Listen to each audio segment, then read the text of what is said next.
an op-ed in Roll Call recently that was pretty interesting on this. It said what you are asking the Republicans to do right now when they control the White House, the Senate, and the House is effectively what the Democrats could not do when they controlled all three of those heads of government themselves. The 10-year setup for this, for these, or the 3-year setup for the expiration of these credits was intentionally put in. It was put in when you controlled the White House, and the Senate. You couldn't get it passed for longer. And so this is a setup that kind of your own creation that you all couldn't extend beyond that. Now you want the Republicans to do something you didn't do when you were in power? It's not a setup beyond what we could do. We extended the Affordable Care Act tax credits in 2022 for 3 years. The program is working. It's providing health care to tens of millions of people in an affordable way, and it should be continued. It's interesting to us that Republicans decided that they would prefer to permanently extend massive tax breaks for their billionaire donors in their one big ugly bill, which also at the same time dramatically increased the debt and enacted the largest cut to Medicaid in American history, but refused to consider extending Affordable Care Act tax credits that actually benefit working class Americans, everyday Americans, and middle class Americans. Their priorities are misplaced. And as Democrats, we're going to continue to fight for the American people all across the country, in rural America, urban America, small town America, the heartland of America, and of course, black and brown communities throughout America, all of whom are being devastated by this Republican healthcare crisis. Leader. First of all, let's just address the obvious, because Hakeem Jeffries out here wilding. He's lying on national TV and he thinking he can finesse the entire American public like we can't Google timestamps, right? Like, bro, come on. CNBC, of all places, not Fox, not CNN, but with the CNBC slapped on just body dude with a simple logic check. Because you're asking Republicans to do now what you couldn't even pull off when y'all had the full infinity gauntlet, right? The White House, the Senate, House, all of it. The Democrats had all of it. That's like renting out the gym, bringing your whole squad and still getting smoked, and now you begging the other team to play your game next week. Nah, because you had the ball, you dropped it, period, and the whole shutdown strategy backfired harder than a 98 Honda with no muffler, because now it's egg on your face, but the fake news that usually rides for you is even giving you the side eye. Because we all know that CNBC rides hard and it's a pro-Democrat based news network outlet. So here's what's really going on. The government's been shut down for a hot minute. We know that, obviously. And we're creeping up on that record-breaking timeline, longest shutdown ever. And trust me, nobody's hyped about that. And not the average citizen trying to pay rent, not the federal workers missing checks, not even TSA agents watching you walk through security with 3 laptops and a Red Bull like, do I even care anymore? But from a political standpoint, conservatives low-key smiling because Democrats, especially the ones like Hakeem Jeffries and Chuck Schumer, looking real goofy trying to play tough while backing themselves into a corner.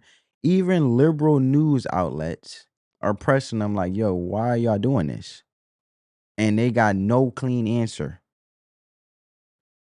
We all know that the FUBU or the cheap version of Obama, Hakeem Jeffries, is the type of individual that will keep saying words solid about Donald Trump and helping his millionaire friends, and, you know, people in their healthcare, they need to be on healthcare, and people are getting on healthcare right now, and we need the subsidies because millions of Americans are going to lose healthcare talking points.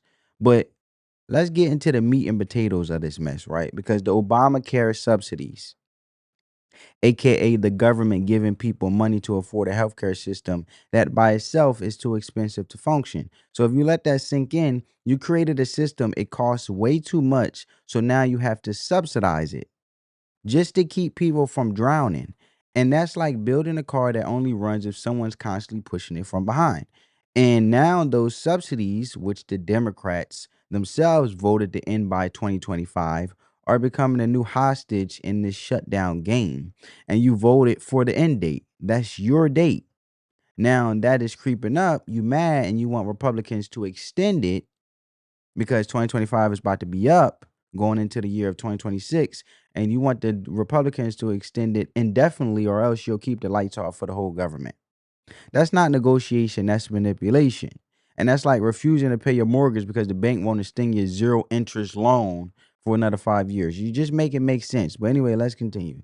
Jeffries, we were just joined by Senator James Lankford from Oklahoma. He's a Republican, and his concern with this was that the ACA subsidies aren't helping bring costs down overall. He said that in his state, Oklahoma, if you look over 6 years from 2013 to 2019, premiums for ACA plans were up by 200% versus premiums being up by 29% for commercial plans in his state. His concern is that there's something that needs to be fixed within this.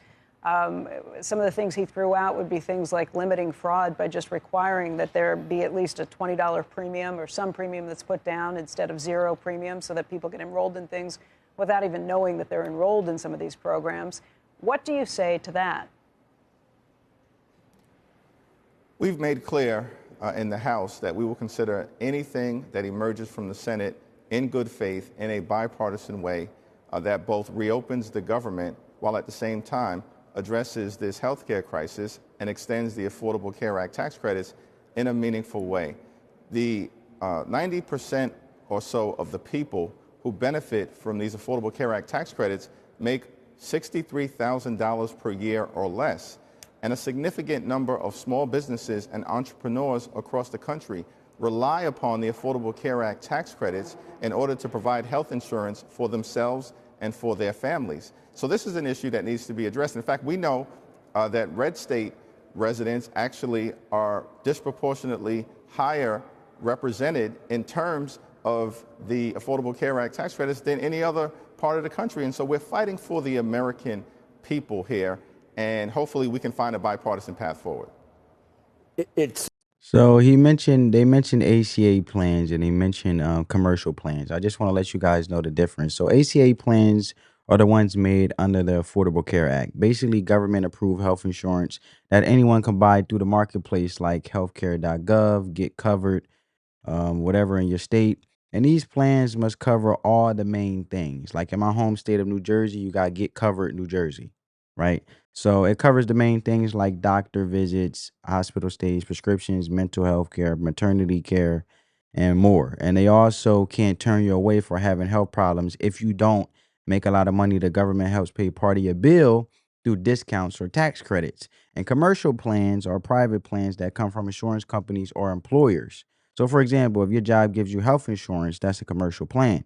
And these plans might have different prices, coverages, or doctors that are in networks, and they don't always follow every Affordable Care Plan rule, or they don't follow the Affordable Care Plan rule, especially if their older plans are brought outside of the marketplace. So you usually have to pay the full cost yourself since there's no income-based help, and basically you're getting the percentage taken out of your check through your job, which is a private plan of you having health insurance through your employer. But the problem is those individuals that are on the Affordable Care Act, when they don't have a job and they can't get turned away from their health problems, and they go to the ER as many times as possible. Trust me, I've seen people go to ER just like it's nothing, like it's a regular doctor's visit, for the simple fact because they feel like, oh, I ain't paying for it, because they feel like they are health insurance, which is under the Affordable Care Act. But the people who pay for it are individuals that have the commercial plans, which are individuals who work for an employer that have health insurance through their employer, and they have a certain premium that comes out of their check that they pay for, but those premiums go up because the state is looking like how we're going to recoup the money that is how we're going to recoup the money that we're giving out to pay for the cost of individuals who are going constantly to the ER. Back to my example, and their insurance is basically covering everything from hospital stays and so forth, because it's income based, and 99% of the people who are on this Affordable Care Act health insurance plan don't have a job, just because they feel like, I would rather get everything free. I want my prescriptions free, blah, blah, blah, blah, blah, blah. Some people don't want to work. They'd rather get the handout. I'm talking about the majority, not the minority. We having a conversation. But the people who pays for it and end up footing the bill is the working class people. as usual. I'm sure you guys know. So let's be real, because the subsidies haven't even expired yet, not until January 1st, 2026. And that's over a year away. So why are you threatening shutdowns now? Because they're trying to please the radical base. AOC, Alexander Cortez. You got Bernie Sanders, the far left types who think free healthcare is a constitutional right. I mean, look at Canada. They basically go into shambles, and they're a socialist type of country, right? Canada thinks that they also believe that healthcare is for all, but now they are actually having individuals feel as though they should work and sign up to get a job, but Canada was the main one saying that everybody should get free healthcare. So if you really think about it, when it comes to Bernie Sanders and AOC, the far left, and they think that human free healthcare is a constitutional right, but also think math is a tool of the patriarchy. So you're trying to keep them happy while you sit pretty on government healthcare yourself with your six-figure salary and benefits that will make a Fortune 500 CEO blush. Meanwhile, the everyday American is getting crushed under premiums and deductibles, and you got the nerve to act like you are the victim. I'm just not buying it, man. So Trump and the Republican Party, on the other hand, they ain't budging, and honestly, that's the right move, because here's the scam. Democrats want a massive spending bill packed with dirty little riders that inflate the debt, extend broken programs, and basically pass the buck down the road for future generations. And Republicans are like, nah, we want a clean resolution, meaning fund the government as is while we figure out what really needs to be fixed. And that's not even controversial, that's responsible. But of course, the Democrats act like that's some radical terrorist plot to burn down grandma's nursing home or whatever the case may be. That's how extreme they act. And even in their own words, or Americans are dying if they don't have healthcare insurance tomorrow. Americans are dying if they don't get their health care.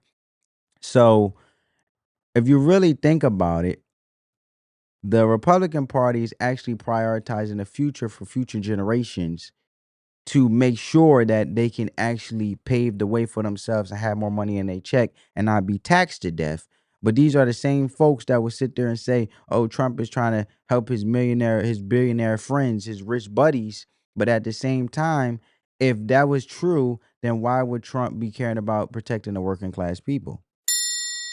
Because if that's the case, he would pass this bill and follow the Democrats and keep funneling money that would just slam the working class people that end up having to pay the premiums for individuals who's on free health care and don't have no money or don't care to pay any type of bill, hospital bill, or no type of healthcare bill, because they're getting everything free, but the money has to come from somewhere, right? So if anything, Trump would be going along with the Democrats to be along with their scam, because the Democrats, he's sitting here saying, oh, we're going to shut it down until we get more healthcare subsidies. But these people are still getting paid when the government is shut down, like Hakeem Jeffries on this screen. They're still having their six-figure salary, and they're still getting government healthcare themselves. But they're taking it from you, and then they have a nerve to tax the working class people who is funding them to have this government health care themselves. So you see the contradiction when, if you really want to be technical, Trump doesn't take a salary as a president when he can, but he doesn't. And at the end of the day, he isn't benefiting. He's actually just pro-American. This is the most anti-American thing you can do: close shop and make Americans starve to fatten your pockets due to your self-enrichment, selfish acts, trying to act like you care about someone, but through the whole fluff of it is you want to funnel the money and scam through the little healthcare Ponzi scam of yours, acting like you care when you really don't. So such a complex issue, leader. And what we're seeing now with the shutdown, some real effects starting to happen, I guess. And that's where people just separate out all the points that you're making right now about what's wrong with the healthcare system and when and how you fix it. And when you're able to have those discussions and those negotiations. And maybe it shouldn't be done, by shutting using leverage, which shuts the government down, where you don't really have time to do it effectively. This is what Senator Langford, just talking about history, this is what he said when Republicans were going to do it about Obamacare. Well, in 2013, as folks recall, Republicans were mad about Obamacare. We were pretty clear about it, and we had a big government shutdown. It was shorter than this one. And Democrats at that time said, we will not negotiate on health care while the government is closed. Well, now it's literally the opposite on it. That we're saying we're not going to negotiate on health care. Health care is incredibly complicated. You can't do it while people are not getting SNAP benefits, people are not getting paid, air traffic controllers aren't getting paid. Well, you can't sit there and say, we'll do this little tweak and that's going to be enough. It's not enough. So let's actually have a real conversation about all these issues, but not while there's a shutdown. And that's a Republican. So you can't say that the Republicans want the government to shut down, because that's a Republican that literally said, minority leader, he said, look, man, we can't have a conversation while there's a government shutdown. The same way when the Democrats, and when it was Obama time, and they say, look, we're going to have Obamacare. We're going to pass it. We want Obamacare to take place. And there was a shutdown because Republicans disagreed with the Democrats. But the Democrats told the Republicans, when Obamacare passed and first came to creation and came to place and took effect, basically Democrats said, look, we are not going to negotiate while there's a shutdown. We can negotiate when we solve the problem to open back the government. We're not going to negotiate nothing right now until the government open backs up. Even if you disagree with Obamacare, what Republicans did, they made sure that the government opened back up, and then they had conversations about Obamacare. So now it's the hypocrisy, because now they want healthcare subsidies, but they want to keep the government shut down. But this was the same party when Obamacare got created, said we won't negotiate with you Republicans unless you open back the government and don't shut down the government out of spite. So who is really the individual being spiteful? The Democratic Party. So if you really want to get into the numbers, because this is where the smoke really clears, in places like Oklahoma, private premiums for private insurance jumped 200% between 2013 and 2019. That's insane. Meanwhile, commercial plans only rose 29%.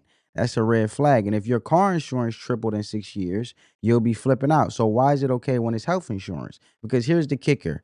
A big chunk of the ACA, which is the private insurance, health insurance plans you get through your employer, or are zero premium because of the subsidies, right? I mean, Affordable Care Act. Let me backtrack. So in places like Oklahoma, the Affordable Care Act premiums jumped to 200% between 2013 and 2019. That's insane, because commercial plans, that's the private plans, only rose 29%. That's the red flag. So if your car insurance tripled in 6 years, you'll be flipping out. So why is it okay when it's health insurance? And the kicker is, a big chunk of the Affordable Care Act plans are zero premium because of the subsidies. Sounds great, right? Because it's free health care. Until you realize people are getting enrolled in plans they didn't even know they were in. Wasting money and adding fraud to the mix.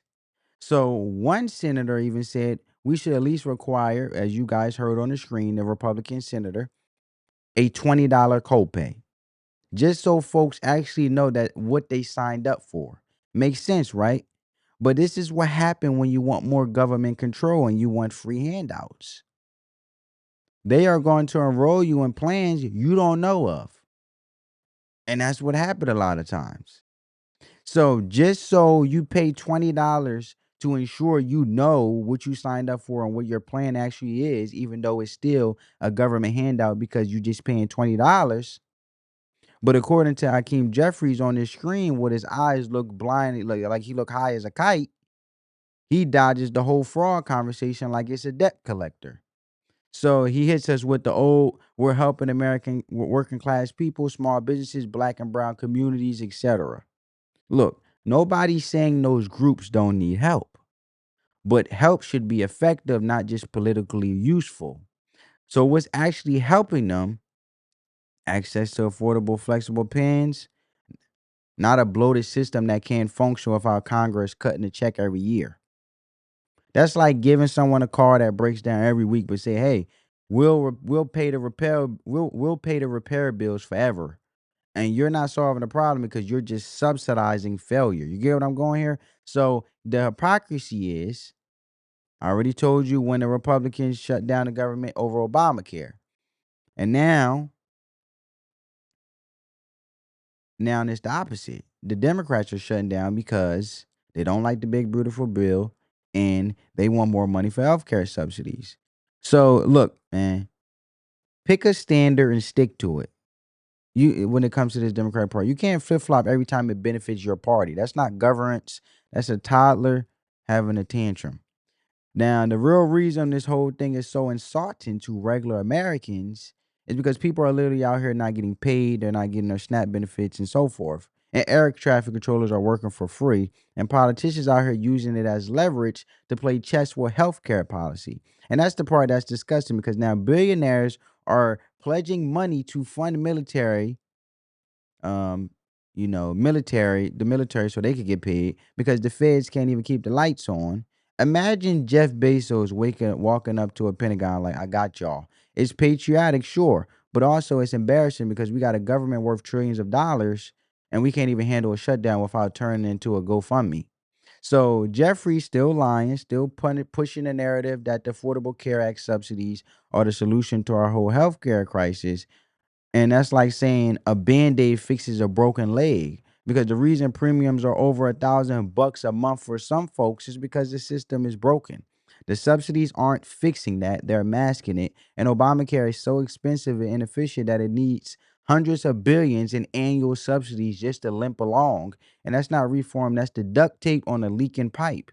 So meanwhile, Trump out here holding press conferences like, look, we got $150 million for the military. And honestly, that's dope. But also, we shouldn't need private funding for the people who defend the country. That should be baseline. Like feeding your kids. If your house got no food and you buying new sneakers every week, your priorities are jacked. Same with Congress. Fix the essentials first, reopen the government, and then we could debate the other stuff. Bottom line is this shutdown ain't about the people. It's about power. Jeffries and his crew are trying to posture and hold the government hostage so they don't get kicked off the progressive island by Alexander Ortez, AOC, whatever her name. I don't know her actual name, man. Her actual name is Alexandria Ocasio Cortez and Bernie Sanders. So by doing that, they're burning down the house to save a room. Republicans, for once, are playing it smart. Stick to the clean bill, fund the basics, rebuild the healthcare system the right way, not by endlessly subsidizing a broken one, and don't let politicians gaslight you with cherry picked data and sob stories while they collect six-figure checks and eat a steak at fundraising dinners. And this is what it is. Drop your thoughts in the comments because this affects everybody, whether you're left, whether you're the right, you're Republican, Democrat, or don't care about politics at all. If your paycheck's on hold, if your benefits ain't coming, or if grandma can't afford her meds, as they like to use a lot, this ain't about parties. It's about priorities. Let's talk about it. I'll catch you in the next one. Peace.